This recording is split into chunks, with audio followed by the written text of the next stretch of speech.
Ary na tianao zany na tsy tianao zany fa ko mbola metimety ny lokony charbon eto Madagasikara tompoky dia tsy ho isy velively ny fambandrosoagna mila tadiavantsika hevitra aloha ny ampivadiky ny charbon metimety ho lasa fotsifotsy.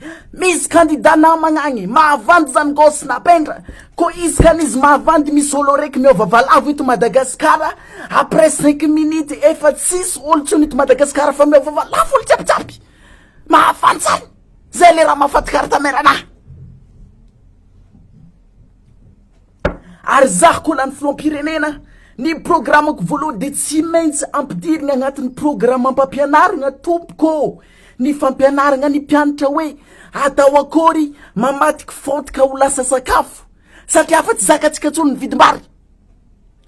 Ary ny kapitale dia ovagna isan'andro fa tsy Tananarivo fogna ny kapitale. Nyani Toamasiny capitale afaka maraigny Majunga capitale après nigny Toliara lasa capitale après zay Bialagna lasa capitale miova isan'andro ny capitale tompoko fa zeny tsy nampandrosotsika hatramizay. Ary ireo maire ben'ny tanàgna député président mpokotany reo fidigny isam-bolagna na izy ka semaine tsy magnino miova isam-bolagna ny président mpokotany tompoko. Ary ampy zay ny adevitra sasany teny malagasy sasany teny malgasy ampy zay ny ady hevitra tompoko fa oventsika madagagolona ny agnaranatsika fa tsy malagasy na malagasy trony.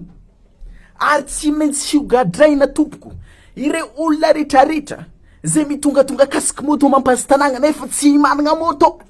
Ireo no fahavalom-pirenena tompoko, ireo no manetry be fanetry be ny firenena tompoko.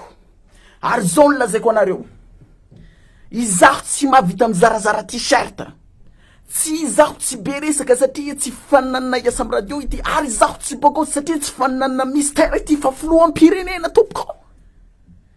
Tsy mahavita mirasa t-shirt ny banikely, ifidy anao tsara, tsy ifidy anao tsara fa izaho tompoko dia mihinana pango ary voky isan'andro ty amin'ny tranon'ny datako. Ary tsy vaovao amiko ny fitondrasan'olona. Efa délégué za tamin'ny classe de 3e, efa chef de classe za tamin'ny classe de seconde. Ary mora kokoa tompoko no mitondra ny ny Madagasikara no lasa filoham-pirenena ny Madagasikara to zay no lasa chef de classe ny olona amin'ny seconde satria misy te hanongana isan'andro anao. Bon.